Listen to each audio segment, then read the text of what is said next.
fair, go. Yeah. The biggest fish you don't show. Everywhere you don't show. Let me mess up. Obo de delu, chin. Odalu, we fair, go. Ndike, mobodo. Ndike, jobodo. Obo de delu, chin. Yeah. Anya potago. Wantana yeze, utukulani na focheze. Ifumu nigbo pa mudede, nkwabi with SSC pepe. Come see my palace and go tell your father, say man no be servant again. You where you jackpot with all of my karate, think say you no go skip it.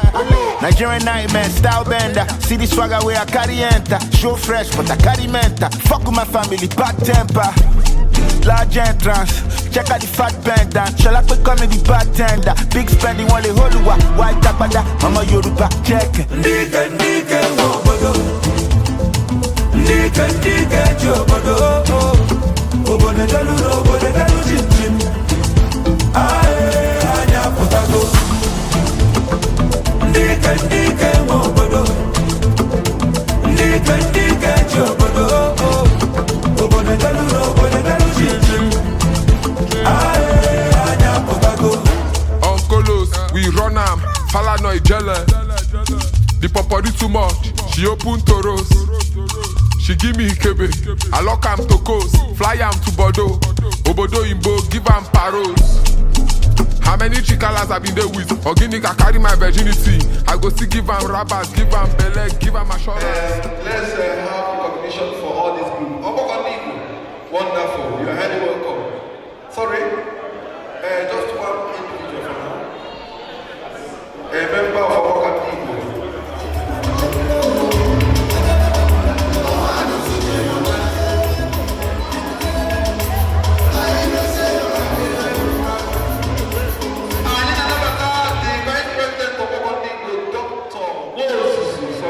Dr. Moses.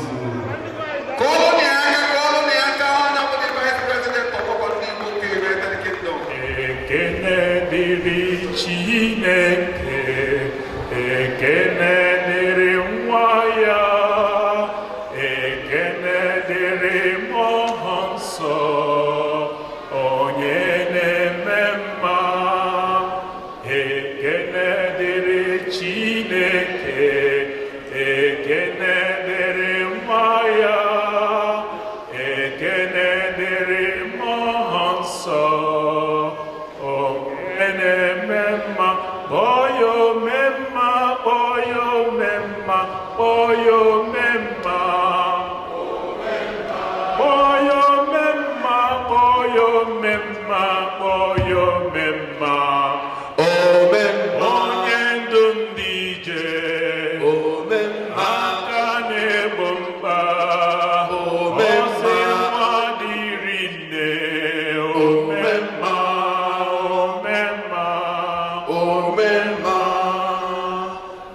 Ezi Chineke ji niile, eze a na-ekpesila ọgwụ, anyị na-enye gị ekele si n'ala ala obi anyị pụta n'ụbọchị taa. Anyị na-eme emume iri ji. Ọ bụrụ n'ike aka anyị na mmadụ dịrị ndụ kọọ mkpụrụ, dịrị ndụ ghọta mkpụrụ ọ na-akụ. Ọ n'ihi amara gị, ọ n'ihi ịhụnanya gị, n'ihi ngọzi gị. Chukwuma, anyị na-asị gị nara ekele, nara oto, nara ọjị ọma n'aha Jizọs. Chukwu, ka anyị na-ekele gị, anyị na-asị gị bịa bụrụ onye isi n'ọgbakọ anyị a. Idubatara anyị n'udo, mee ka ihe niile anyị na-eme gaa ziriri na werere. Idubatara anyị n'udo, mee ka onye ọbụla anyị ga-ala ka anyị lawa n'udo. Idubatara anyị n'udo, mee ka ihe anyị na-eme taa site na ntụziaka gị. Gozie onye ukwu, gozie onye nta. Etu anyị dị ndụ na-eme emume nke dị taa, ka anyị dịkwa ndụ mee nke na-abịa abịa. Anyị na-asị ka emume a bụrụ ihe ga-ejikọta anyị ọnụ, kwalite obi nwanne na mmekọrịta ụmụnne na ịdị n'otu.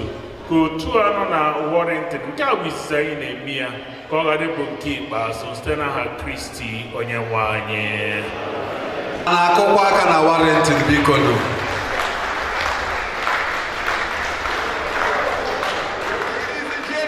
Ebonyi anọrọ mana anyị ga-akụrụ ha egwu. Ka anyị kọrọ ha egwu nwanne ha nwoke a na-akpọ Tekno. DJ, give it for ndị Ebonyi, ebe ọ bụla ha nọ, give it for them. Tekno bụ onye Ebonyi steeti. Pataronkili bụ onye Ebonyi steeti. Anyị na-represent ndị Ebonyi steeti ebe ọ bụla ha nọ. Yes. Anyị believe na very soon na ndị Ebonyi ga-join anyị. For your sake, I'm gonna go touch you. Drive around before my Porsche. Hey, baby, Panao. They say you like me all night. Baby, anywhere you go, I can follow you to go. Baby, they say you like the summer. I like to be in the summer. All right, DJ. Thank you. Big party inside my abode. Kaya pa polo ni Enugu, Kende, Ebonyi Nga. Cool day with the girlfriend, she left. Ghetto girls, them they like Takasufi. So many pretty girls, they inside my mule. I just didn't wonder, say, which kind of party, everything, yeah, man, everything. All right, DJ, bring it down. Ayagala, Ebonyi State.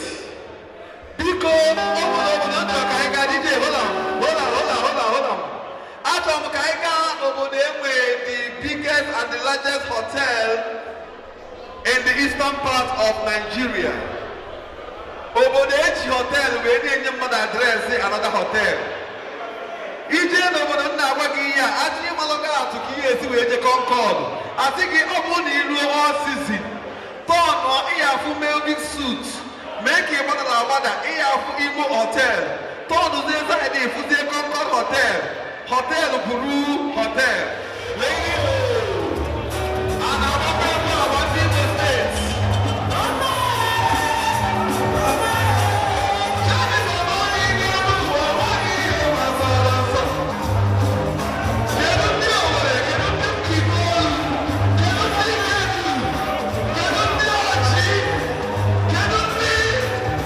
Hey,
So I'm going to teach you Igbo language one after the other. Okay? My name is MC2. What's the name? What? Tim. So in our land, when people come to our place, to our event, we say welcome. But the Igbo version of welcome is no. Let's use mom. Say mom. Wonderful. So you are highly welcome. Thank you for coming. Thank you. Wow. You are highly welcome. Don't mind my hand, okay? Put it away like that. No. Wonderful. I know there's like a happy kudu. Kudu Toji. I will give you the hands of the DJ Zero for presentation of Colonel.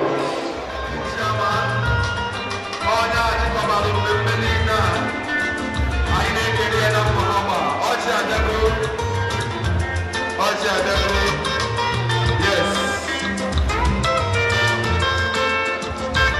God bless you.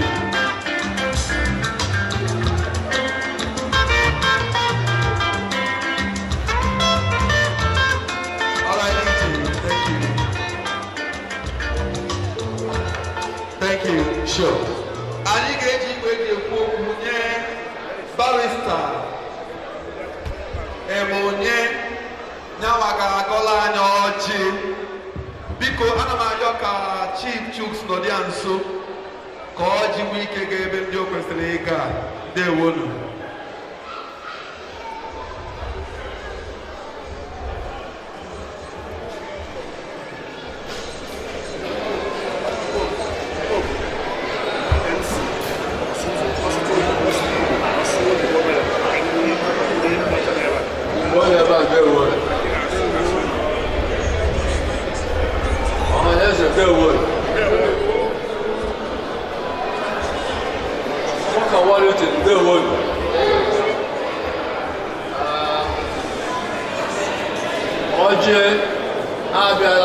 We are presenting the cola to you, the guests,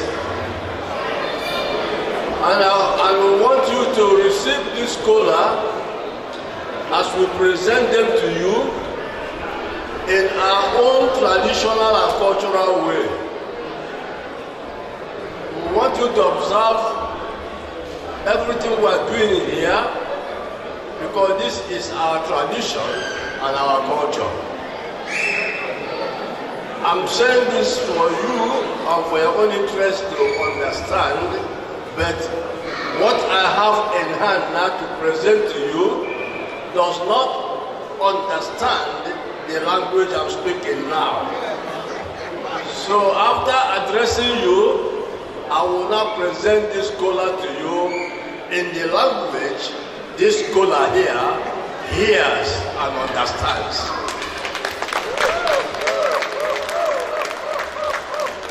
Igbo kwenu? Igbo kwenu? Kozlonu? Rienu?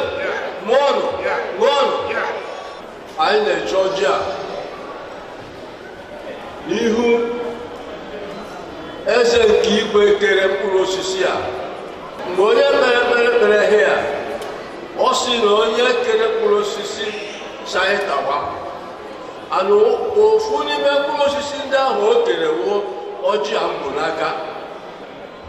O kere ya ka anyị taa ọjị a mgbe anyị na-eme mmemme dị otu a, mgbe anyị nọ n'ụlọ anyị dị iche iche, mgbe anyị na-anabata ndị ọbịa anyị iji gosi ịhụnanya na ịdị n'otu na nnabata na udo nke anyị na-anabata ọbịa nke anyị kpọrọ.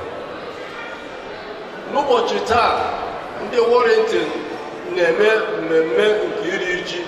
Anyị kpọrọ ọbịa dị iche iche. Anyị jikwa ọjị ala anabata unu si ka Chukwu duru unu unu abịarute ebe a nọnyere unu ka unu mụ ihe niile ka anyị na-eme ebe a. Unu soro anyị taa ọjị a, tata ahụike, tata ọdịmma, tata ọganihu, tata ịdị n'otu, tata ọmụmụ, tata ngozi. Anyị na-asịkwa ma ndị ga-ata ata ma ndị na-aga ata ya. ma ndị niile hụrụ ya n'anya ebe a ma ha tara ma ha tara ka ngozi niile eru anyị niile aka n'otu n'otu n'aha Jizọs. Ihe awa ọjị ọganihu nke ụmụ Igbo si n'ala Igbo bịa na obodo oyibo ebe a bịa hiwe ọgbakọ nke a ka ha nwee ike ji ya mara onwe ha, jikọta onwe ha, mara ikwu na ibe n'ihe niile ka anyị na-eme ebe a, ka anyị nwee ike nyekọtara onwe anyị aka. Anyị na-asị nna nke ekere ọjị nke a ka anyị na-atọ ọjị a ihe niile nwe ha bụ n'obi wee dị obodo a ka o mezuoro onye ya n'aha Jizọs.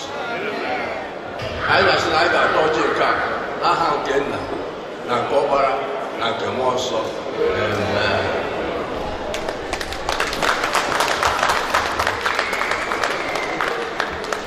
Ọtụtụ onye tawa ọjị a anyị ga-achọ ịma ma o nwere ndị niile chiri echichi n'ụzọ n'ala Igbo tutu atawa ọjị a na-enwe ndị a na-amapụ aka n'ọkụ.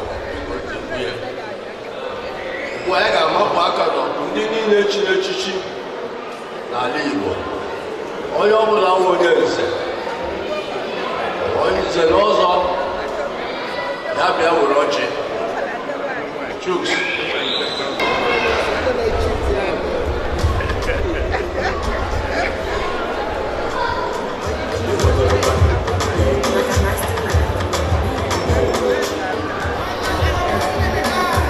Ndị nze na ọzọ ewerela ọjị. Ọnwụ onye eze ọbụla echiri echi ya bịa were ọjị. Igbo bụ Igbo ndị ọbụla. Abụ Maazị Richard Ọchụobi, abụ ọnụ dike, nwa dike wan, ọfụmdike. Na abụrụ ọjị a, aha m Chimbo Jiba Kemgbe ndị ọbụla.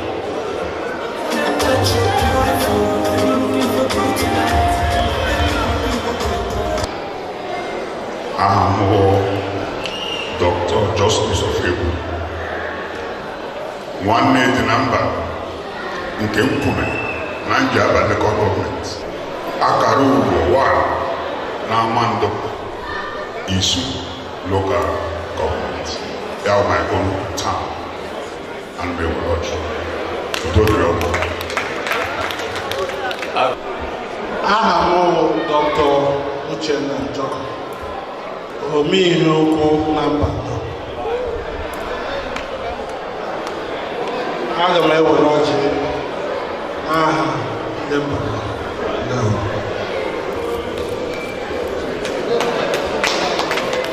Ofu onye bịa wetara ndị Anambra steeti ọjị. Ọnwa anyị sị m na Abịa ga-ebu ụzọ ewe, mgbe Abịa bịa were Abịa were ọjị ya ka ọ dịghị nwa na-adị azụ were ọjị ma bụrụ ya adịrị gị mma. Ndị Igbo ekene m ụlọ, Igbo ekene m ụlọ. Mụwa bụ Chief Chudi Okudo, Eze Chinemelu n'Ogidi. Ana m ewere ọjị n'afọ ndị Anambra. Daalụ nụ. Abịa na-ewe ọjị, ndị Imo sere n'azụ na-abịa were ọjị ọsịsọ ọsịsọ ọsịsọ.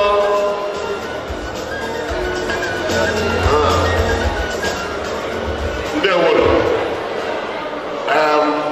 karị na ka ọgbara mmadụ ndị Abịa nwere mmadụ na-eweta ọjị n'afọ ndị Abịa n'ebe a. Okay. Enugu, Ebonyi, ya rụrụ ọjị ma ha na-abịa. Anyị na-achọ ọgbakọ ndị Igbo niile nọ na UK, no matter ebe ụlọ ụlọ, anyị na-achọ bịa otu bịa were ọjị. Igbo mmanụ ana m eweta ọjị ndị ọgbakọ ndị Igbo. Mgbeta ọjị a ewere ya ga-enye vaịsị anyị na vaịsị anyị ụmụ nwanyị gaha abụ iwere ọjị. Igbo kwenu ndị mmadụ anọkwa ya ahụ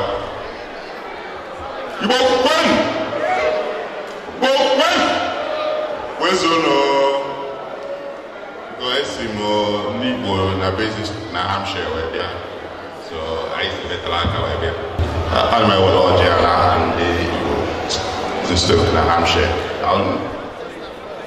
Anyị nwere Igbo community Manchester, ya were ọjị.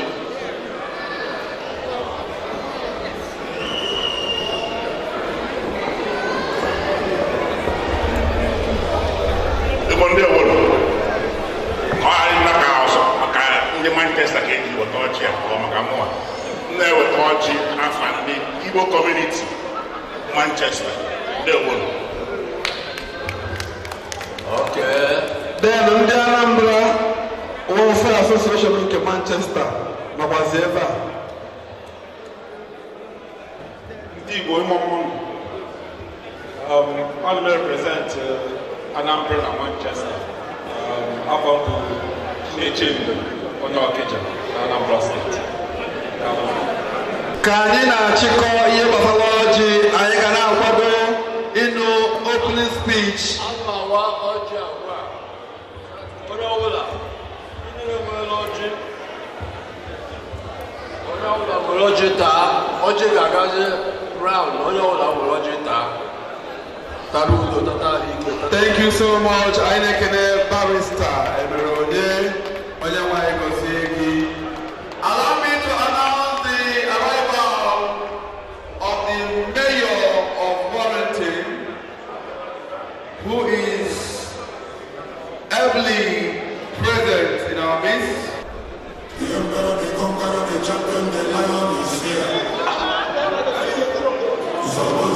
Ka anyị nabata n'ụzọ pụrụ iche the president of the Igbo community Warrington, ladies and gentlemen, no other but Nze Justin Alionye.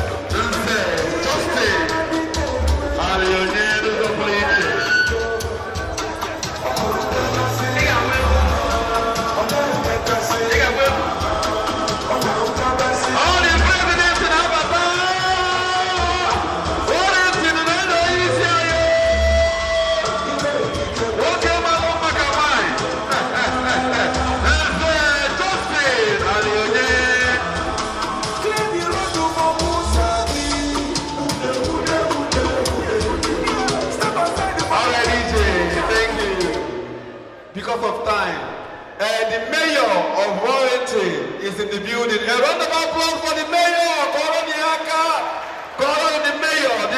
The mayor is here. You are highly welcome, sir.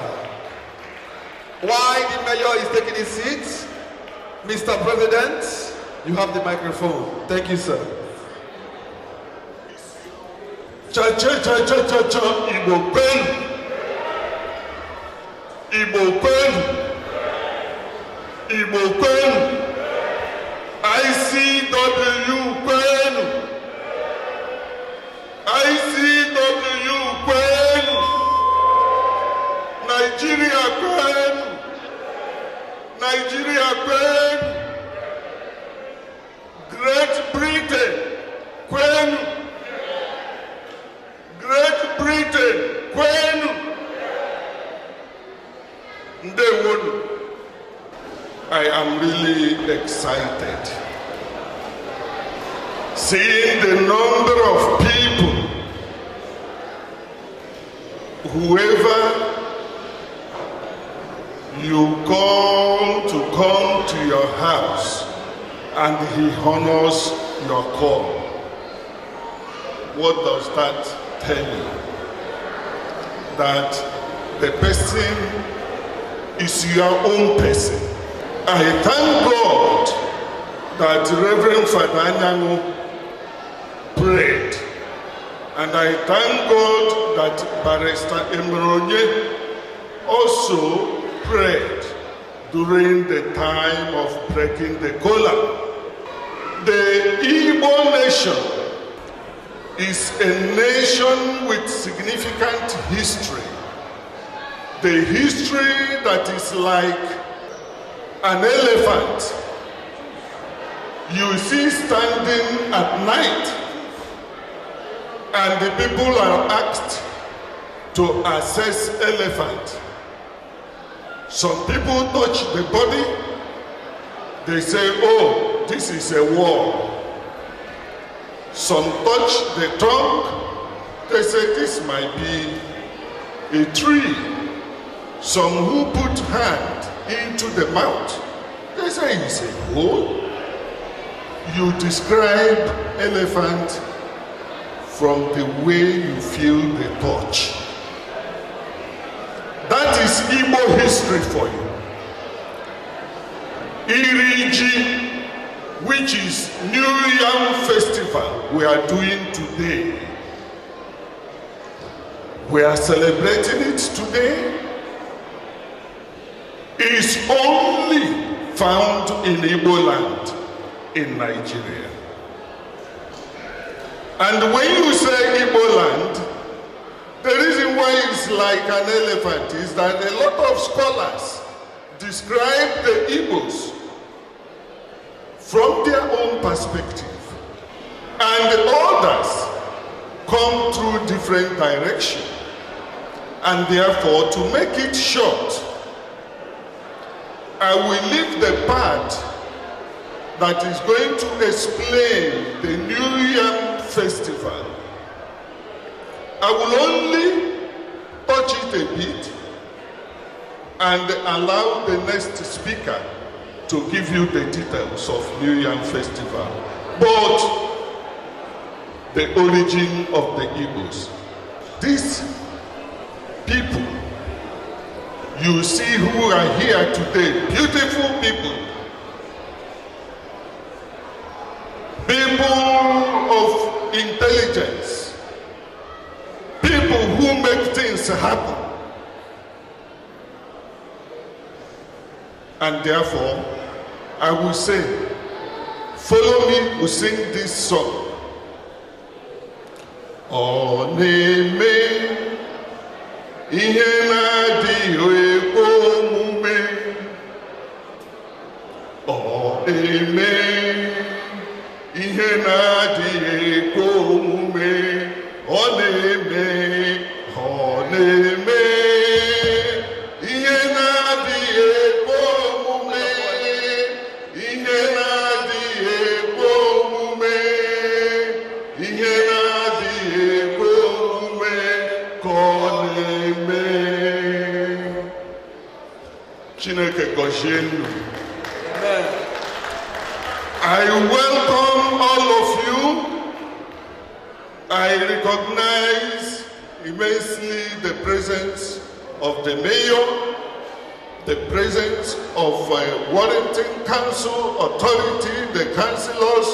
I say welcome and may God bless you, honoring our invitation. Sekobaka, a round of applause. We are proud of being part of Warrington society.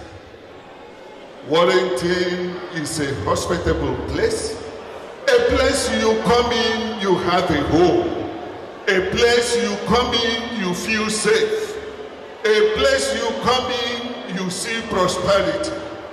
That gave rise or gave birth to Igbo Community Warrington. And I am proud to be a Warringtonian.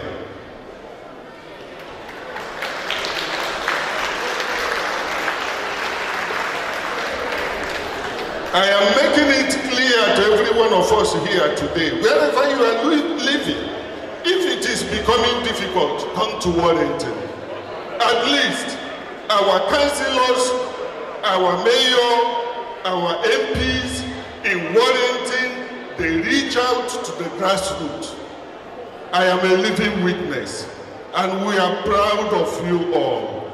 Now, when you talk about Igbos, I remember Dr. Bumi Oyesan, and she said the Igbos settled around Benue River. You remember the history of elephant I told you. Then from there they moved up to across the river Niger. And then Professor Figo told us in his own perspective that the Igbos have been in existence from the time no one in Nigeria can explain. But he anchored it on the coming of Eri. The coming of Eri marked the beginning of civilization in Igbo land. Eri, an Israelite, whether they were called Israelites at that time or not, personally, I am yet to challenge it. But he was a descendant of Abraham. Let me put it that way. And he came. That spirituality, that connection to God Almighty, which is seen in Igbos today, that you saw Reverend Father Anyangu prayed, you saw Barrister Mbronye prayed. All these are together within the Igbo culture and tradition. Our tradition respects humanity. Our tradition is such that gives you the freedom as a human being. That is why they think, because we are Republicans in nature, they think we don't have king. But I will tell you that when Nri established in Igbo land, then the first discovery the Igbos had was mechanized agriculture. And that during which they discovered yam, and they call it Nri, that we have Ezenri today. That marked the beginning of what we are doing today to celebrate New Yam Festival. That is Iriji in Igbo language. It is connected to Ezenri, who was a descendant of Nri. Therefore, what we are doing today is such that has been with us from the time immemorial. And we are believing that as we proceed, all of you will always enjoy whatever we are going to present to you. It will be nourishing in your life. As we welcome you, we believe that you sit back and enjoy everything, every activity we are going to do here today, while Igbo people will continue to enjoy the good things in Warrington, in United Kingdom, and in the whole world. We are everywhere. Anywhere you go to, you don't see an Igbo man. Just leave the place, it's not habitable.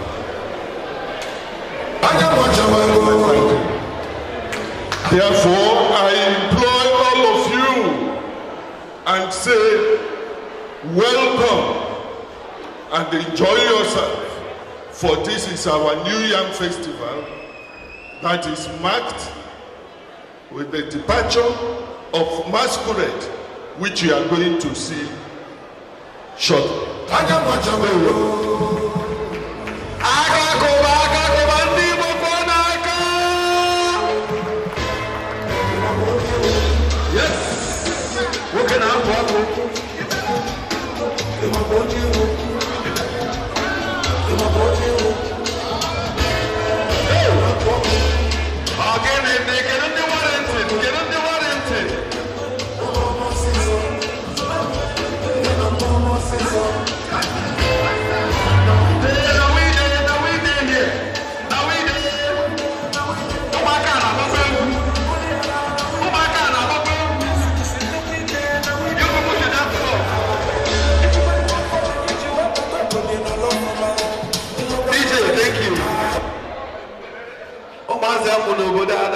egwu ike.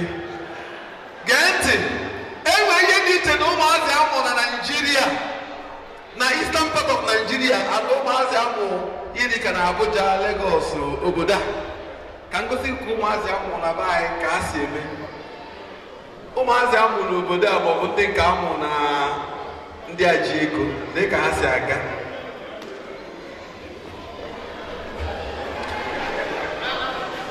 A na-eji eji ebulu ndị ka amụ na be anyị ha ya abịa paakị ya. Onwe ha na-akpọ ịpaku ọpaku. Watch this step ya. Ọ bụrụ na afịa bụ eji ike oche nchie. Ọ bụrụ na afịa bụ Obinna ọtabazie Ọbainu. Nwanne ka iches. Otu ọ na-asụ ọra. Otu ọ na-asị ndo. Asị ndo ebido n'isi. A na-agba organized place. Onye isi nkwọcha ọ na-eje ọgụ ebe a na-agba okwute. A na-eri ji na Germany. A na-eri ji na Germany o. Ije Germany akọ ihe ahụ akọ gị. Ladies and gentlemen, ụmụaka ị na-afụ na the stage bụ ụmụaka ndị Igbo bi na Warrington, and they're going to give us a special presentation. We'll call this one the Children Cultural Arts. Enjoy. Praise the Lord. I'm a Robuna. I'm money embassy, not a Ipusiko local government, in Anambra State. I see what a quaka, or so you can eat. Kukulikika na Bukuse, and Ever Bele, Ugo Bele. In case you be able or you could see be able to Asim kanke nunu matotunu si nora itata. Reno, wono, mono, zono. Yedo nunu nama, chuku kozege dalo.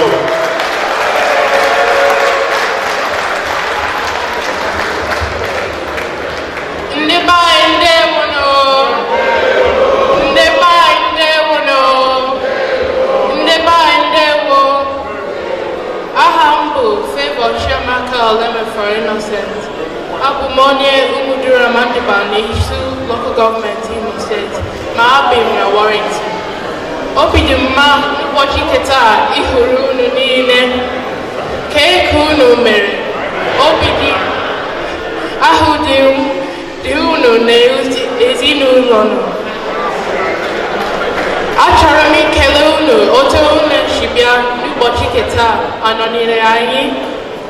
Rienu, Ngono, Mono, Zon, Wenu Anali, Yadi Parahunu Namao, Chukuka Nene.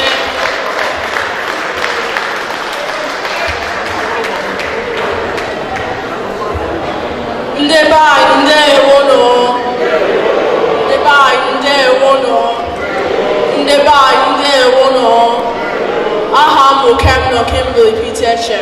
Almonye eze blogon eze nihite Mbise Imo State.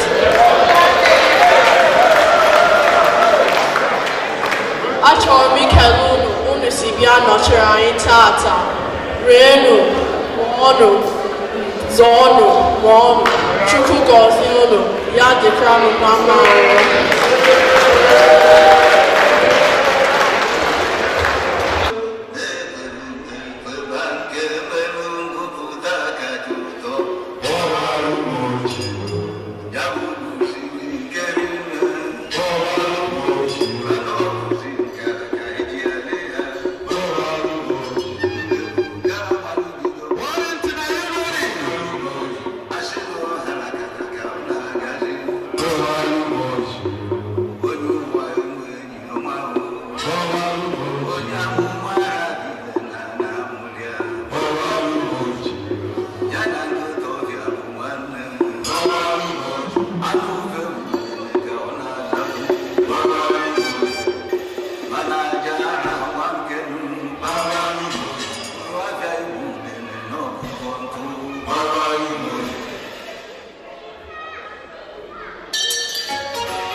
egwu a sodono mma ekweru m ekwe na nke mmerụ ngụpụta kacha ụtọ ya bụ ugwu siri ike rinne na ọ bụzi nka ka iji arị ya mbekwu garụ marụbido asị na ọhara kata ka ọ na-agazi nwanne na onye ụwa enwe enyi ọma o onye amụma dadire na anamụle ịma anya na nkụta ọbịa bụ nwanne na anụ ufe bụ udene ka ọ na-azakwu mana jara awa nkenu ụzụ afọ igbu udene na ọbụkwa nto ịma na ịda mbabụ ịnaghachi azụ ọganiru arọ maka onye nkoropu obi onye garabada bụ onye zuwa abụọ ezumezu egwu arụrụ eme nchukwa kama na o ji ọnụ egwu ọdịsa na-akpachaghị egbe ọ gafere ọdụdụ oke ọ fụrụ dịka nkala ife ọkala odogwu onye ume ngwapụta ọgwụgwọ mkpụrụ aka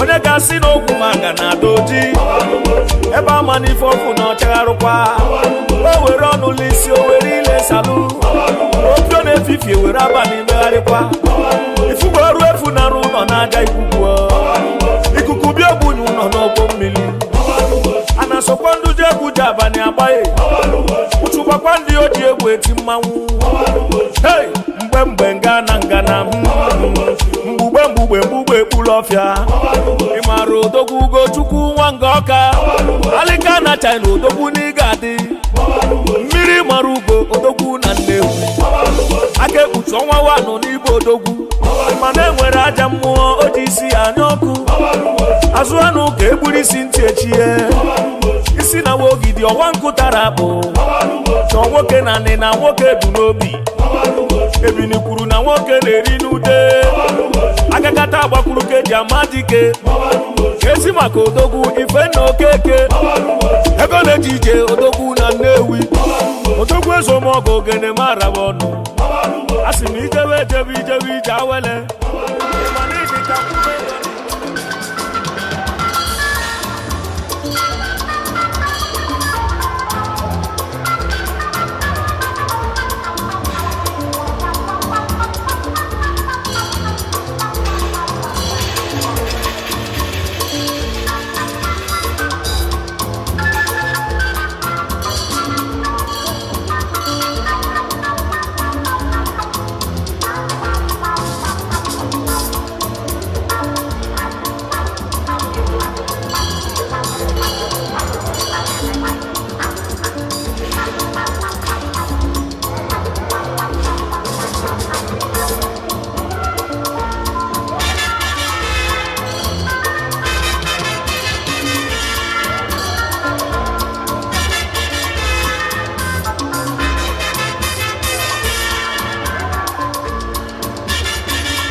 Rain will fall immediately after this event.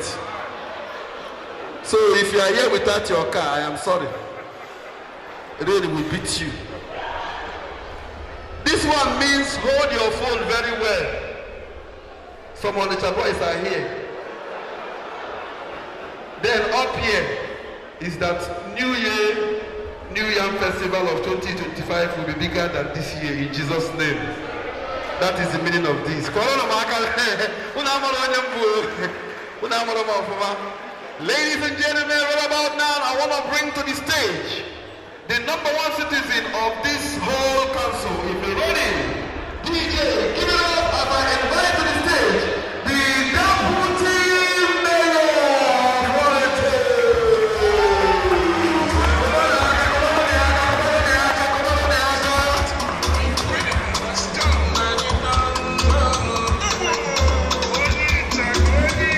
You're welcome, sir. All right, DJ, thank you. So, before your speech, permit me to take a picture with you. So this picture, I will use it as a collateral when I go to take a loan from Halifax Bank. They will not give me money, even with a picture. Oh, all right, let's smile. Thank you. You have the stage. Thank you very much. Wow. How do I follow that? I'm not even going to try. So much beautiful colors. My dearest Igbo community, distinguished guests, friends and colleagues, it is truly an honor to stand before you today on this very special occasion as we gather to celebrate the New Yam Festival organized by the Igbo community of Warrington. As we come together, we are reminded of the power of unity, the strength of community, and the spirit of collaboration. In a world filled with challenges and uncertainties, it is our shared values and common goals that guide us and inspire us to do better and be better. Today we recognize the hard work, dedication, and perseverance of all those who have contributed to this moment. It is through your passion, your creativity, your tireless efforts that we have come this far. Each one of you has played a vital role in shaping the success you celebrate today. I have learned so much about the Igbo community and culture today, so thank you for that. Hope you all enjoy this very special day, and thank you for the invite. Thank you.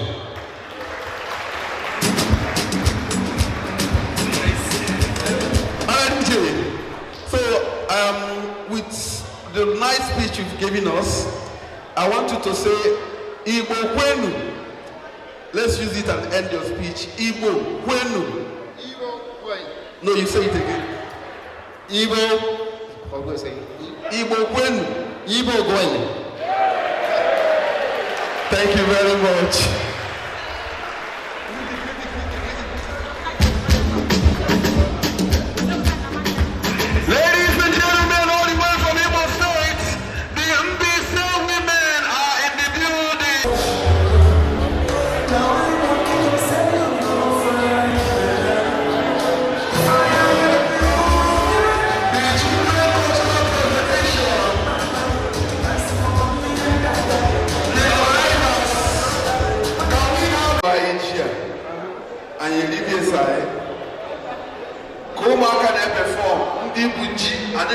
Immediately.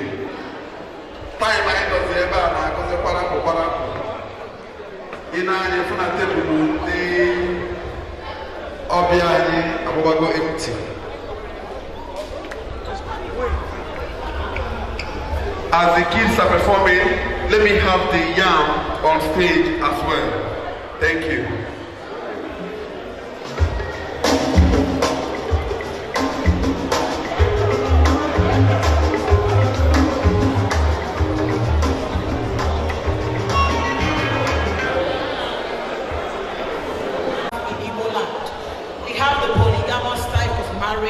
And we have monogamous marriage. So this man is married to these women. So it's just to show us the polygamous marriage and how they attend functions. So that's what's going on now. Okay?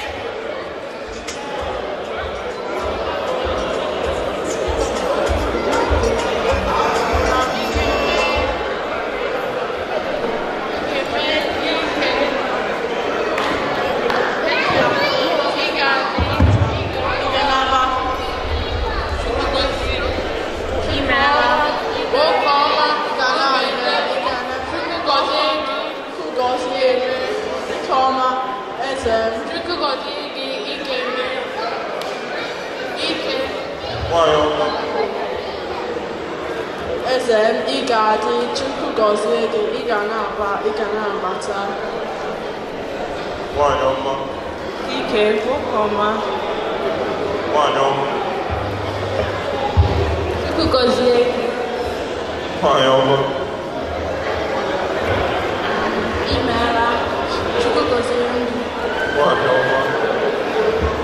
Imeela. Nwanyị ọma. No.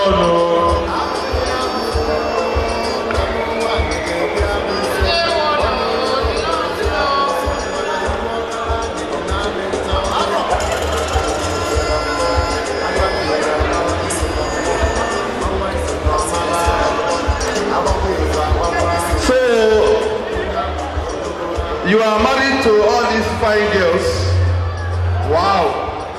And you survived. And this man is married to one. No wonder.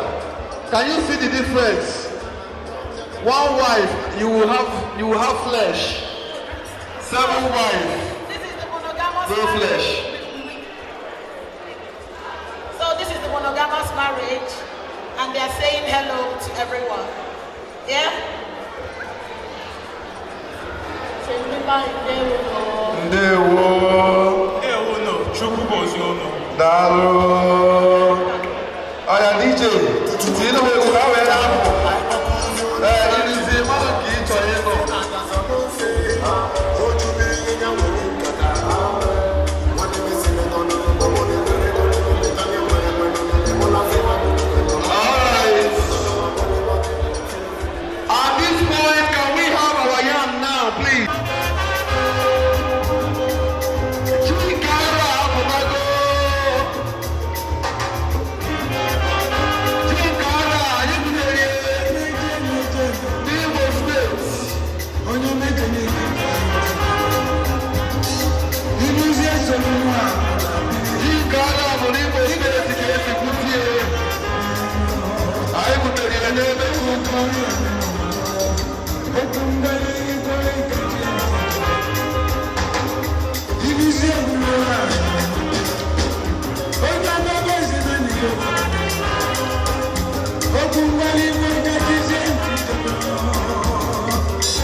ndị ga-agbara anyị ya bụ ji ka esi emie mma yọọ ka the organizer biko Mr. Chus biko bịa ka anyị gbaa izu.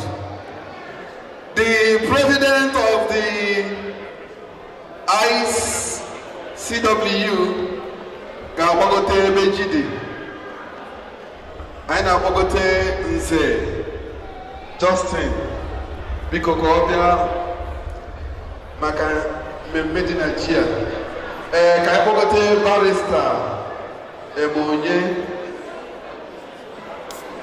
ka ọ gbagotekwazie si ya daalụrị nne. Igbo mma mmanụ Igbo mma mmanụ. Ndị Igbo nọkwa ebe a. Igbo mma mmanụ. Igbo rie nọ. Igbo mụọ nọ.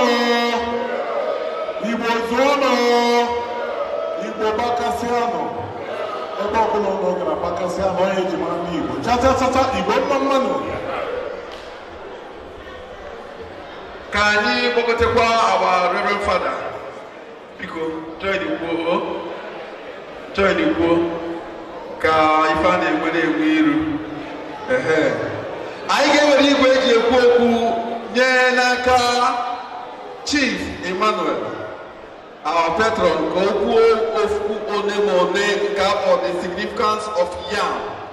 A ga-egbuzie nkenke maka na unu n'anya na time oge adịrọzi. Mma ekelekwa ụlọ ọzọ n'ihi na ọ Igbo onwe ndị nwe mmadụ. Obiọma na-agba m n'ihi na Igbo nwere mmadụ. Nke ọbụla onye esiri ya zere biko. Ana m ekele ndị eze anyị, ndị niile bụ ndị na-achị achị n'ala Igbo n'ụzọ ọbụla dị iche iche nke unu si na-achị anyị. Ana m ekele unu, na-anabata unu, na-asị unu nnọọ. Ọgbakọ Igbo niile dị iche iche, ana m ekele unu. Tụmadụ ana m ekele ndị ICW niile. ICW kwenu! ICW kwenu! Igbo community in Warrington kwezuonu. Anyway, my president, in continuation, his welcome speech, he have, assured his appreciation for all of us for honoring this invitation. I don't want to continue because of time, but I want to say that all protocols are observed, and I want to welcome you again.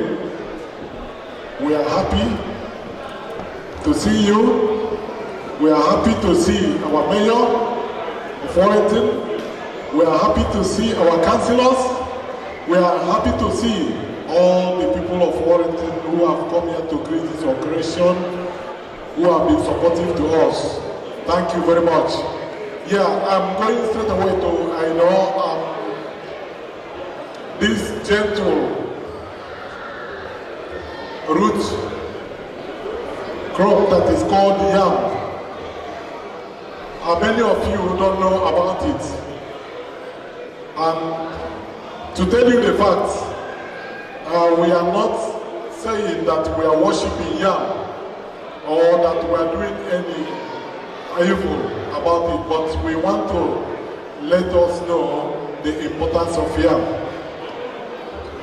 Yam is a staple food in Igbo land. Yam has a significant value. It is one of the king of crops, or the root crops we have, that every family in Igbo land knows about it. In the first place, yam have its nutritional value in terms of vitamins and minerals that is needed for our life, for our fitness of heart. The yam is there for you, but many of us don't know about this. Again, yam, apart from that, in Igbo land, we have what is called SAG. In Igbo land, we cultivate yam, and we honestly, it has many values. If you are a woman and you have given birth, you know that yam is needed when a woman gives birth to a child. We prepare yam in many ways as a staple food, not only in Nigeria, also other parts of the world like the Asians and the Caribbean. They have the different ways of, preparing yam.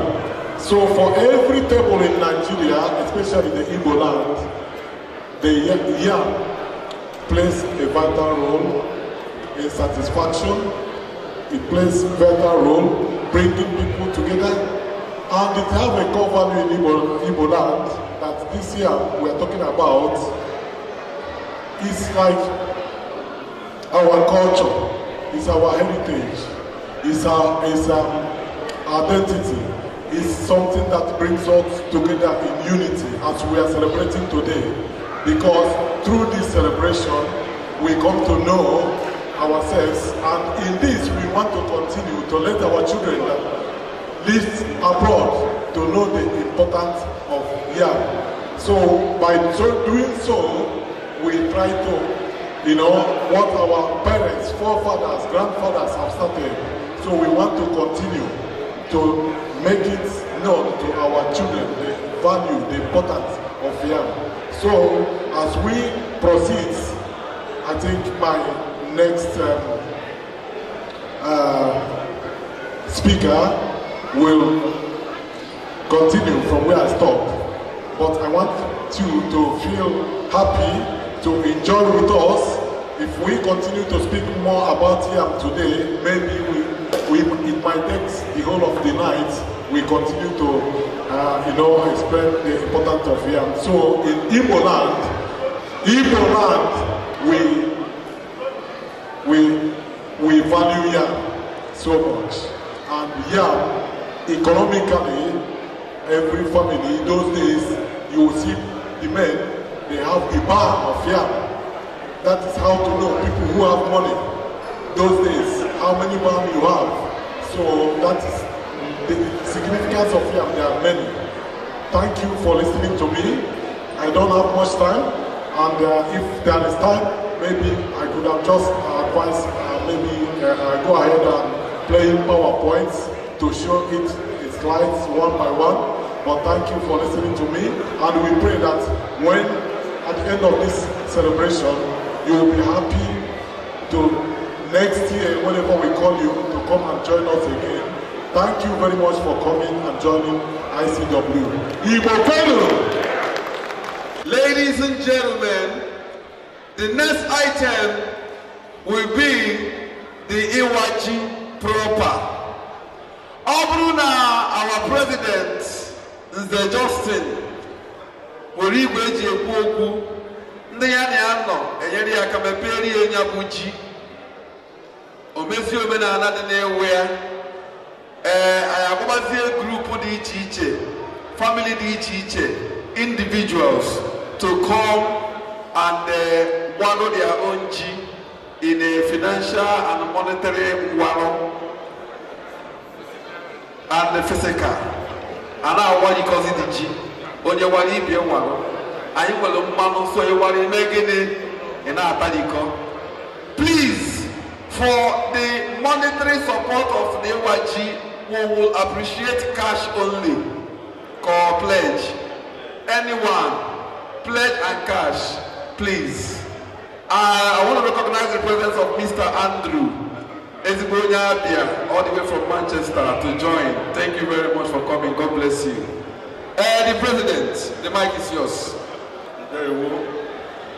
Igbo, ekelele mono, orule no mume. This is the peak of it. Yam, ji, ihe jikọtara mmadụ. Chineke kere ji na ya mepe na anyị na-ejiri ji. So aga m awa ji a na-achị ụnụ onye ọbụla leba anya, because gị bịa n'ala Igbo o nwere ndị na-awa ji n'emume dị iche iche. ga-ebịa n'oru ebe m si bịa mbọsị ahụ masquerade na-ala ọwụ mbọsị anyị na-awa ji ọwụ mbọsị anyị na-eri ji maka masquerade anaghị ahụ ji ọhụrụ. So this masquerade that we are going to see today does not see yam. There is a penalty for it. Therefore, aga m awa ji a site n'omenala Igbo. Ndị bịara abịa ga-eri ji, ndị nwe obodo ga-eri ji, agaghị eri erite ntụrị mma, agaghị eri enwe ọganihu, agaghị eri nwee akụ na ụba, ahụ isi ike,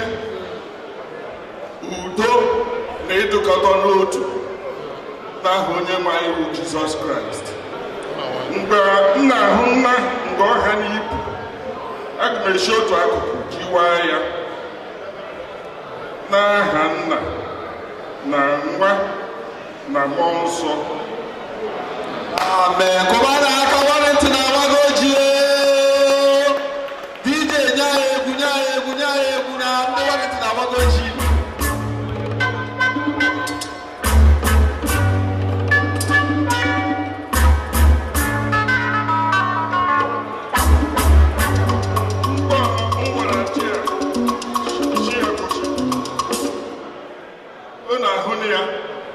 Awarala m ibe ji a m warala aga m enye ndị ICW 500 pounds. Ara akwụkwọ aka ebe a 500 pounds nze Justin. Our patron ga-emekwazi otu ife afọ. Igbo mma mmanụ, a na ekele Chineke na ndị Warrington na Chineke nọnyere ha. Anyị na-eto na-amụba. N'egbughị oge, ndị Igbo na-atụ n'ilu si na ọkụ nna agụnyere nwa ya n'aka adịghị ere. So n'agbanyeghị otu ọbụla o siri dị, nabata na anyị na-asọpọtụ ịwa ji a na-awarakwa my own dịka patron ndị ICW. Ọwụdị na ọ na-eji m ego karịcha ndị ọdọ, mana m na-akwado ihe ndị ICW Igbo Community Warrington na-eme, na-enye ndị ICW si aka jisi ike na-aga n'iru na-awara ji a.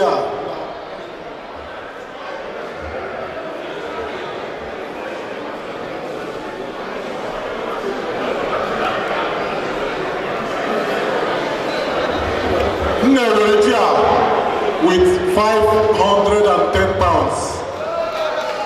Na-akụrụ na aka na akwa ego ka a na-akpọ ihe a 510 pounds. The barrister.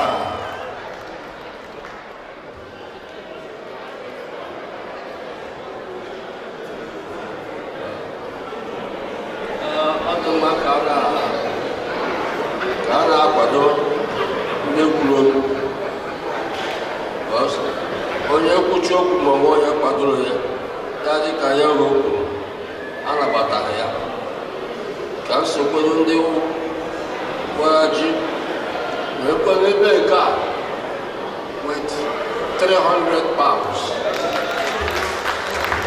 Anyị kelela barrister 300 pounds. Ugbu a anyị ga-agbabazi aha ndị ga-abịa kwanyedie ọkụ n'ike ndị wara anyị ji. Anyị na-asị ha daalụnụ. The president, our patron, our barrister daalụnụ. Biko n'ụzọ pụrụ iche ka anyị na-akpọgote ọgbakọ ndị Igbo UK. The vice president, please. DJ na-enye anyị egwu ka a na-akpọgote. What matter the too loud? Biko ka anyị na-eme nke a ka ndị na-aga n'iru. Ihe pụọ ya na-azụ ya afụ the queue. Biko onye ọrụ ụtọ ya ọjọọ dị cool n'ọrụ nri. Thank you. Onye na-agbagota bụ Dr. Daisy, onye bụ Vice President ndị ọgbakọ ndị Igbo.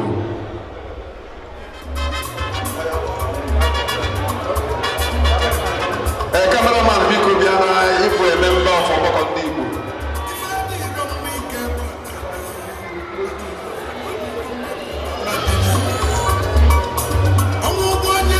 Igbo kwenu, Igbo kwezi ọnụ.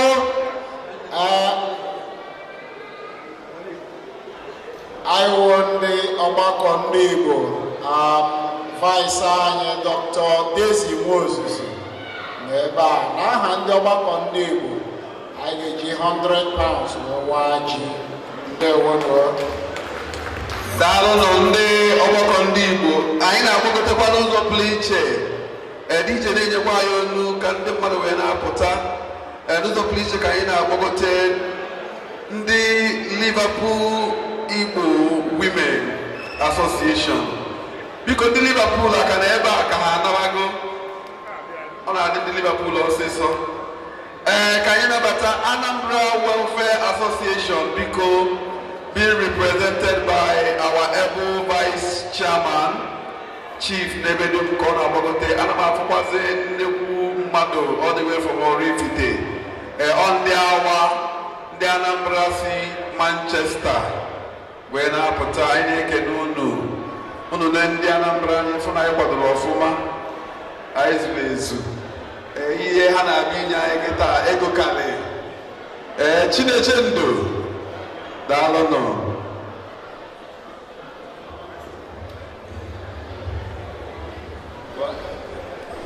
Ndị Igbo kwenu. Ndị Igbo Warrington kwenu. Anaghị ụlọ. Nni ala ndigo. Okay, the Anambra Welfare Association Manchester ji £100 award ji. Akakoba. What is it now? Can you want the Igbo community in Manchester?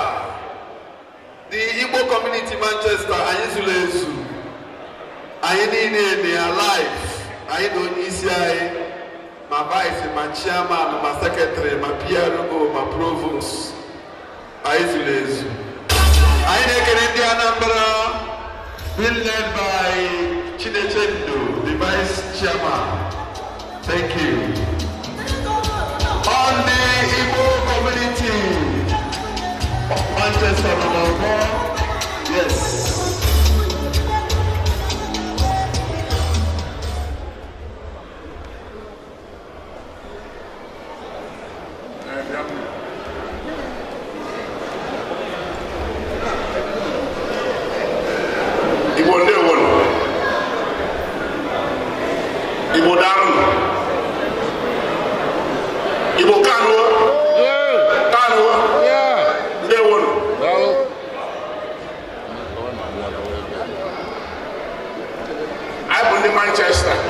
Manchester, and I tried to hear a warranty in the Warrington G.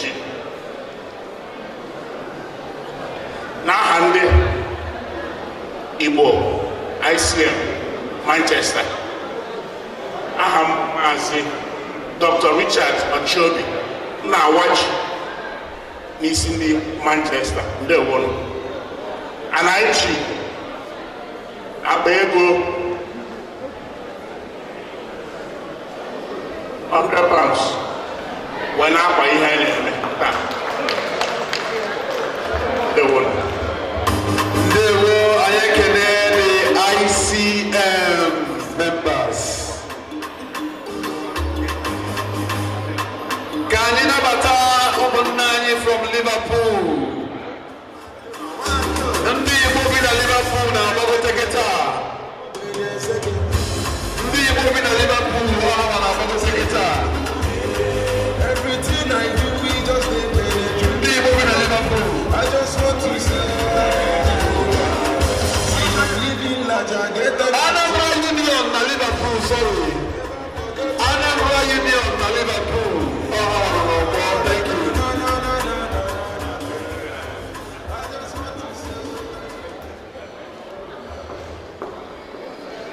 Anambra kwenu, Igbo kwenu, Igbo kwenu.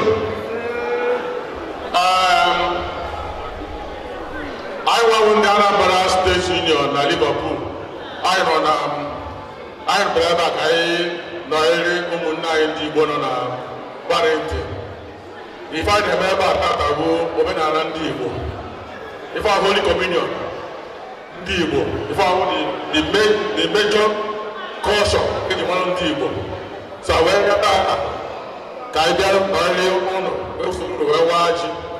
So na anyị ekwuru nene na ji ala agwara ọfụma. Ọ bụrụ ahụ dị ọfụma, anyị wee kwuo ife so enu. So na ọgbọle, anụkwu ọgbọle, na gị nene na ji ekwere ere. Ọ bụrụ oghere ere, ọ dọrọ ka anyị naba, ọ bụrụ oghere ere, akwụkwọ ka esi eme, daalụ nọ. Iji igele ege. Okay, anụkwu ọgbọle oghere ere, ka akọrọ dị aka. So, on behalf of Anambra State Union, Mrs. Site, ASU, Lord of Liverpool, IG, £100 cash, whether I want to or place. So, if you know IG, Igbo person. Anambra Union, Liverpool, on the try. I can deliver Liverpool to the bleacher. They are handsome people. Yes. Because the bleacher can in Igbo being a Hampshire, being represented by Chibo Ogo. And the Hampshire can in more Igbo being a Hampshire. Chibo Ogo begin on so. Igbo Warrington, because correction, I represent Igbo Hampshire. I have an organization and I represent Igbo raising stock within Hampshire. So I is smaller than Hampshire, but I put more weight than in the one nine, I put weight more than Howard. So I got a cost to come out of my candidates on my weight equal £100 when I want the Igbo Hampshire and the Igbo Warrington Jeep.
Thank you.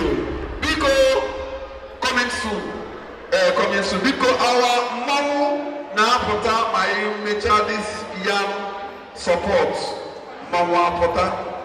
Even in the emotions of Niki, Mama put there back. Aga Hasi here. Oh my, Nama support.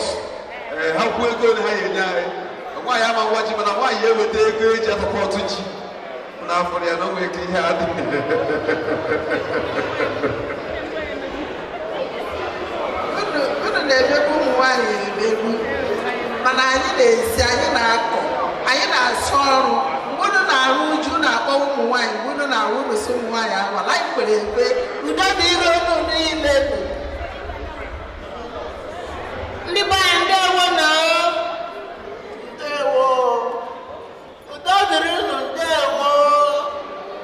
I want to 200 pounds na support unu na-eme. Barbara Wogishani, our social director.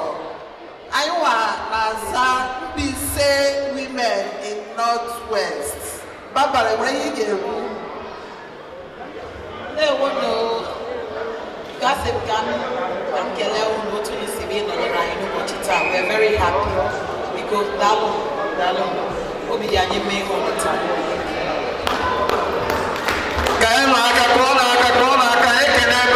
Thank you very much for the organizing. Chief Ugo Oboshe. Chief Ugo Oboshe. Yes. Oh, my friend. I can't know my friend.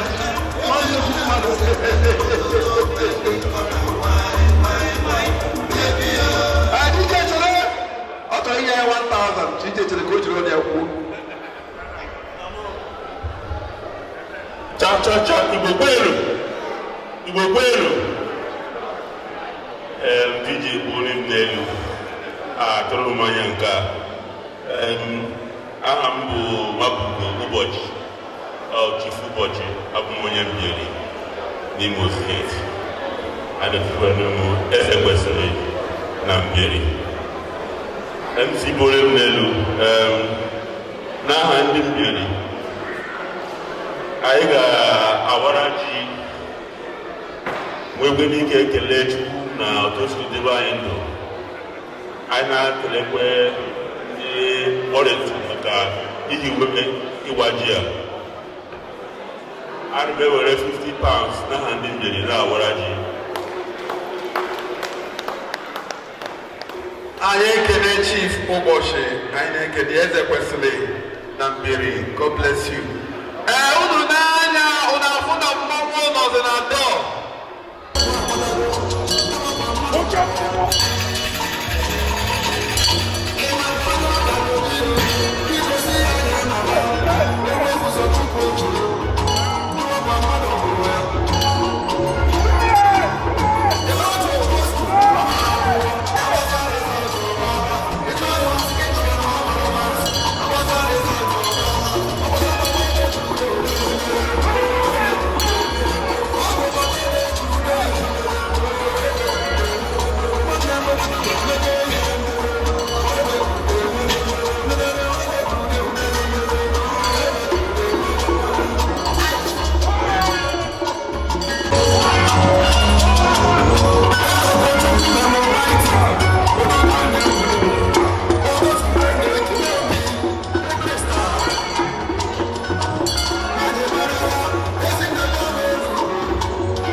Germany come be. I met my friend Ugo. So welcome now we have been on our watching. And the more I like you man and of man Western my best support. So I'm getting €50 I want all the day come in man. I need Germany. Cash. On €50 cash. That'll ring there. May God bless you. Yes. Then €50 cash. Thank you very much. Chief Doctor Justice of Abia. The highly welcome sir. One them on Abadella. Oh, manana. On your bro manana. Ya boyo manana. Oh, Taishi, Mayen. When you love on you. Gama, rotation, Mayen. One day. Well, I got watch the commander Rashid. You okay. I'm watching because one day I'd made £30. I will run on you. We do the Chief Justice of Igbo, thank you, sir. Igbo Mama. Ọmụ abụọ ka a na-etu ọbara ogologo. Ihe ndị be anyị na-eme ebe a dị m mma n'arụ. Ọnya ka m ji sị ka eji m £100 wee na-awa ji. Wee na-asị ya gazie nke afọ na-abịa abịaghị aka mma n'aha Jizọs. Daalụ mgbe nne. Daalụ nne £100 ka o ji awara ji. Unu aka na-akụkọkwa aka na Warrington unu a. Thank you very much.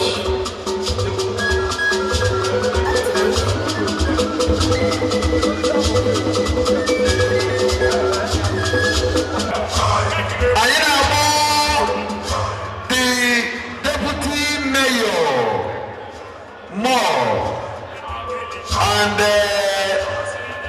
and all the MP Charlotte and all the councillors from Warrington Borough Council. The mayor is here and the MP. It is time for them to partake.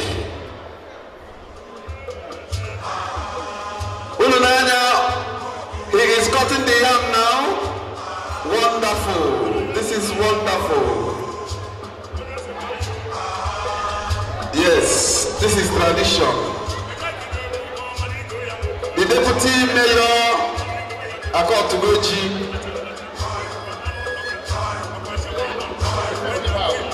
The deputy mayor is supporting the cutting of yam of Warrington with £50.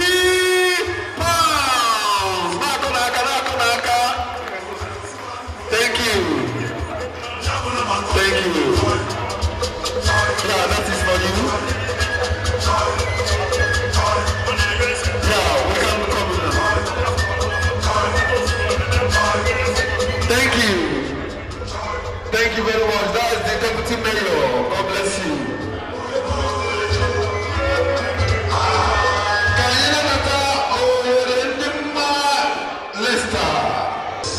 Oh, my chairman. You don't tell everybody they meet. On the list now. Igbo kwenu. Igbo kwenu. Aha m Uche Ọpara. Anyị bụ ndị obodo ndị mma Leicester. Ọwụhụ obodo Leicester. Obodo ndị mma Leicester. The very special people. The Warrington Nabaliala very well. I gave £100 for the one energy. It was. Oh, and the man, Kelista, £100. We're now $100. Dalorinde, thanks for coming. Thanks for being part of our event. Can you remember Chief Dr. Engineer Honorable Star Ekwane? Yes, oh, a very high chief, all my friends. If I didn't work my friend, the money for my say, it's not Najika. I can't work my friend. And I'm coming back as a Lester. Come on. Thank you, God bless you. Chief Star, Chief yours. Igbo kwen, Igbo mma mmanụ, ekene m ndị be anyị, afọ mbụ onye m uche ekwe ahụ, Ogbuefi onye nwa nze nwa n'obe. Ezi ọyị bụ ihe kpọrọ m oku, na wee si Manchester wee tụọ na Warrington, ọ dịrọkwa izi. Ihe anyị na-afụgodo n'ebe a ndị Warrington, jisi n'ike, unu na-agbanye. Ezi ọyị, n'afọ gị n'afọ ezinụlọ gị na ndụ ka agbapụ unu na mbụbụ onye Enugu steeti adịghị amakwa ọma ka m bifo na-anagba ka m fụkwa onye Enugu steeti isi na mma na ọ nọ na Warrington.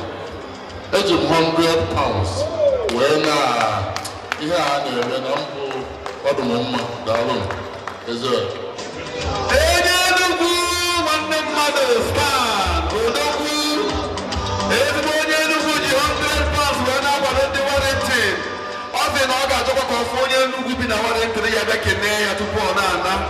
Daalụ rinne, God bless you. Anyị na-akwanyete the next person. Anyị na-ekene the organizer for inviting his friend to join us. Biko ka anyị kwanyete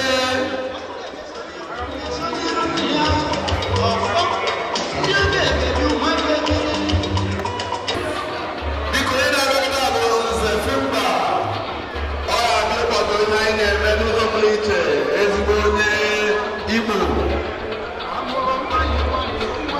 Ndewo ndị Igbo, ndewo Igbo nọ na Warrington, ndewo nna agbalị ala ọmụ awụ nze Filba, nze Akajiakụ of Ejimekwu in Ukwuta local government. Nze m awụhụ nze ka ọ na ọ bụ nze echiri echi, nze echizuru echizu. Onye ma nze Akajiakụ ma Filba Amadi from Ejimekwu in Ukwuta local government. Ọchị aka eji aka ahụ onye ndị Warrington nna agbalị ala ihe nnu megere anyị mma were adịghị anya anyị ga-ajọ ile nnu dịkwaranụ mmụọ anyị ga-eji onye nnu ga-ana na 100 pounds wụ prezident nnu onye m ga-eji awa ọjị ya ndewo na ya dịkwaranụ na mma. Anyị ekele nze Filba Akajiakụ 1 na-Ejimekwu ka anyị na-ekele darịrị nne maka ya bụ 100 pounds. Ndị kọrọ egwu ka anyị nabata Stanley Ike, Chief Stanley Ike Kọbọbọte. Yes, that is Chief Stanley Ike. God bless you.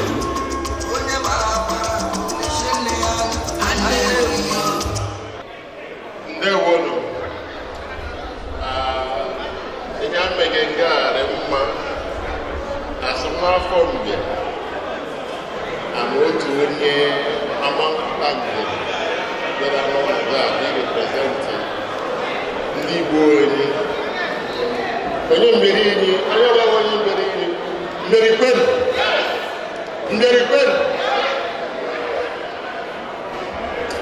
asị onye mberi oke wee chee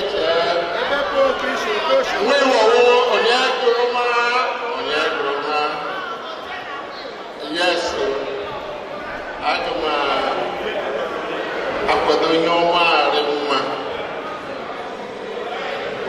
with 50 pounds and ọ ga-eru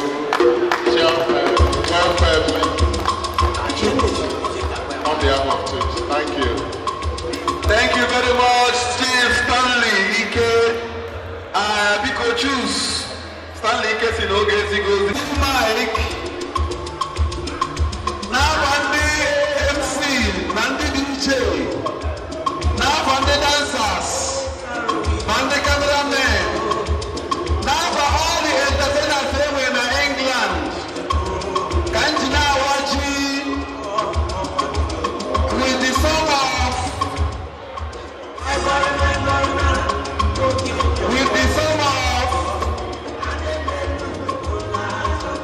I'm on the net record here.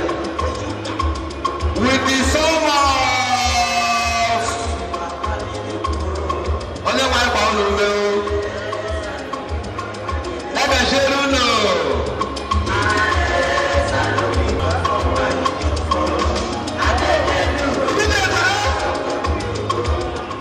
Oh, who's the remote? I'm a mistake.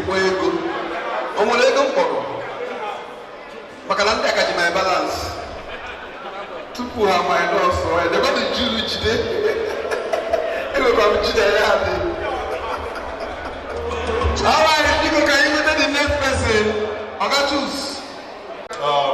To be precise, Chuku local government. And yeah, I'd like to support with £100. Thank you.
Come on.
Obi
I just want to say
Everything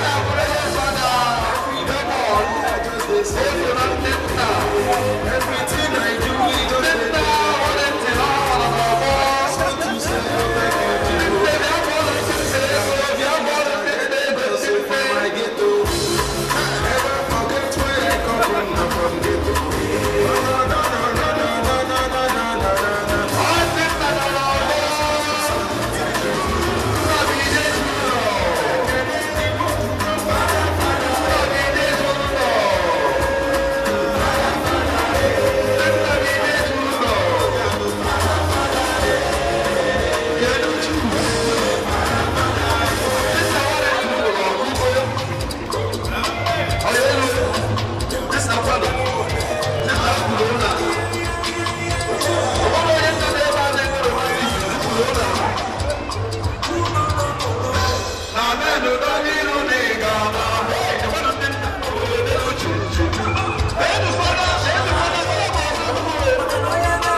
Igbo quiz competition. Onye ọbụla ebutu ogbu red ya. Ụmụ nwaanyị afụpụ ịchafụ. Agbafu shoe. DJ ya apịara anyị egwu. Ọma bụzi egwu omenala. Ya bụzi egwu party jams. Anyị arapụzie isi agụ anyị. Gbazie n'ịgba kilamiti. Mana tupu agba anya bụ kilamiti gee ntị.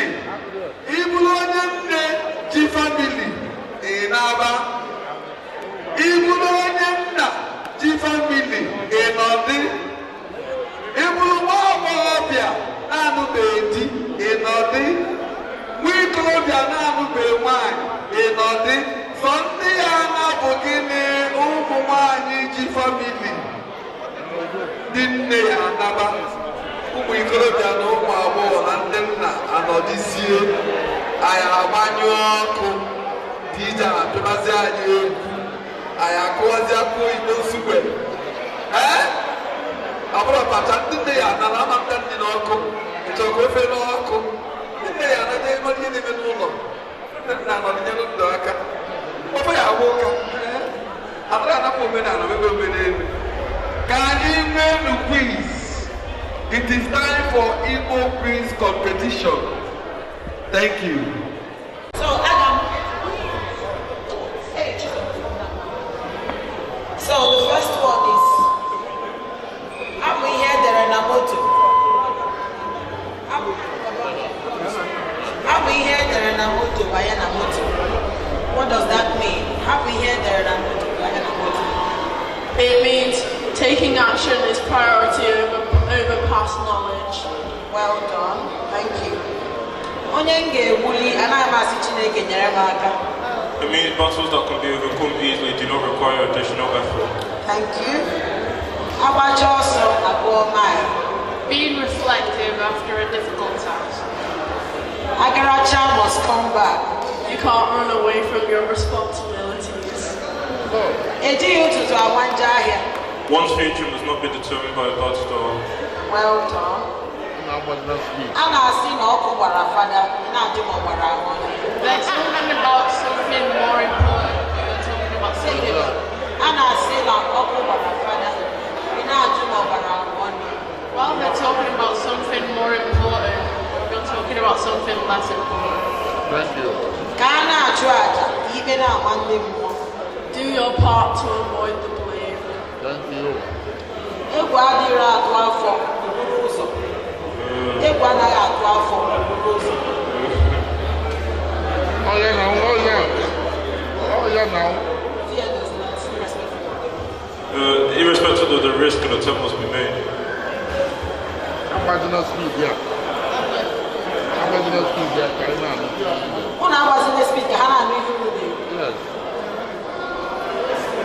So, no matter how elevated you get in life, you'll never surpass the hand that raised you or grew you. This is for kids to be submissive towards parents. Well done. Thank you.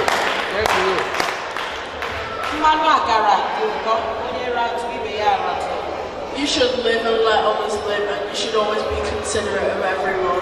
Thank you. Thank you. Whilst enjoying yourself, always have the needy at heart.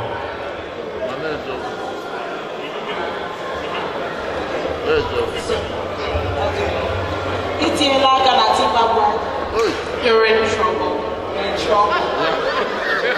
Thank you.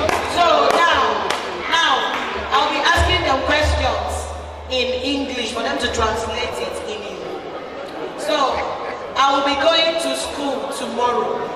I'll be going to school tomorrow. Chinamelo, I'll be going to school tomorrow. I'm not going to school.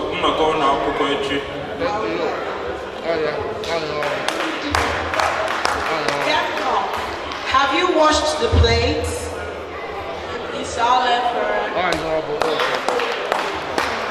Favor, what is your teacher's name?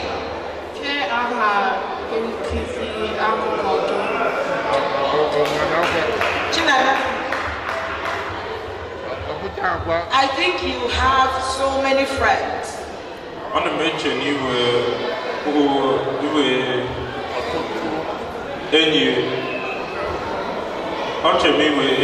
a lot of venue. A lot of venue.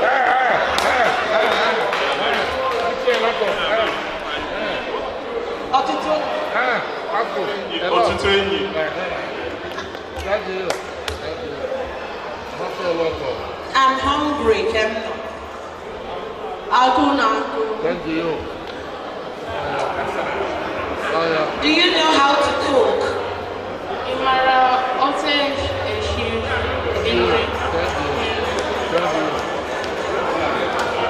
My name is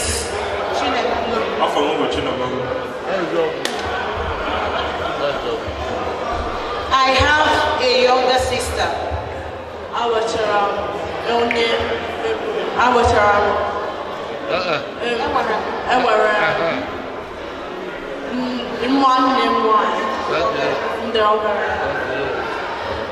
I have a big brother.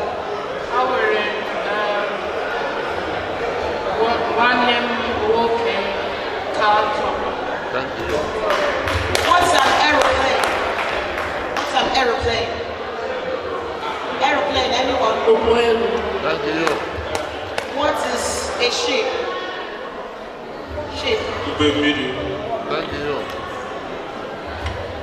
A motor vehicle. Wow.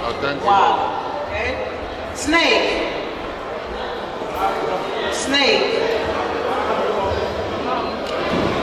Snake. Are you serious? Snake. Are you serious? Hey, no. Scorpion. Scorpion. Are you serious? Yes, no. Something. Something like that. Well done. Goat. Thank you. Plate. Thank you. Friend. Mother. Father. School. Church.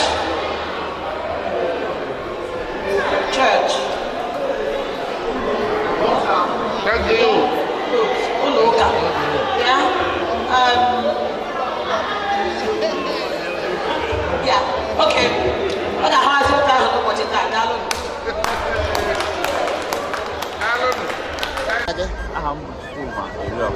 I'm onye ihe mbọsị deputy local government Anambra State. Abụ m ihe a na-akpọ ndị oyibo na-akpọ welfare and social secretary ndị Igbo community Warrington. So anyị kwuo ya n'Igbo ya asị na onye na-elekọta ndị mmadụ anya, ana m elekọta ndị si n'anya anya. So ana m ekele ndị mmadụ, obi jiri m ụtọ, amaghị m ebe m na-ebido mana nke ọbụla ọdịna obi jiri m ụtọ n'ime ihe mere ebe a taa, obi akpata m. Olee otu i siri kpọkọta ndị Igbo ndị a niile ọnụ? Ọnya ka eji wee sị na ndị Igbo bụ enyi, na ebe ọbụla ndị Igbo kwuru onwe ha ọnwa nne ka ha bụ, edepụrụ m ha akwa si ha nyekwanụ na ndị Igbo nọ na Warrington ụmụnne unu na-emekwa iri ji bụ nnukwu emume, nnukwu mmemme ka ọ bụ n'ala Igbo. Ji bụ nri kachasị nri n'ala Igbo, ya mere na oge ọbụla onye Igbo nọ wee nụ na-enwere ebe a na-eme emume iri ji, ebe ọbụla ha nọ ha ya abịa nọnyelụ ndị na-eme ya. Mgbe m jere gwa ụmụnne anyị ndị nọ Liverpool, ndị Igbo Community Manchester, ndị Anambra Welfare Association, ndị ọgbakọ ndị Igbo, Anaeze ndị Igbo, ndị Leicester, ndị Owerri Leicester, ndị ọha ika, amụghị m ebe m na-ebido ndị m echetara kwa afọ ha, zere nnukwu unu ji mana mgbe ndị kwuru ha sị ha nye ihe ha chọrọ ime ha sị anyị na ha ya abịa na ha ya abịa bịa ihe niile n'ugwu ha na ịkwado ihe niile ọbụla bụ nke ha nwere ka wee bịa otu ọbụla anyị si wee bịa taa anyị fụ ha n'ugwu ha niile ga-anọnyere anyị tinye aka tinye ụkwụ ụnụ ya bụ ihe a na-eme gara ọfụma maka na asị na ọ biribiri ugwu eze mana ọ bụrụ na ọha abịaghị ntu a ma na nya bụ ihe anyị enwe isi so o jide m nsọ hinne nke ọbụla o si na dị ama m na mbọsị ọbụla ha ya akpọkwa anyị okwu anyị ya asakwa ya bụ na n'ime ha niile ana m ekele ha ncha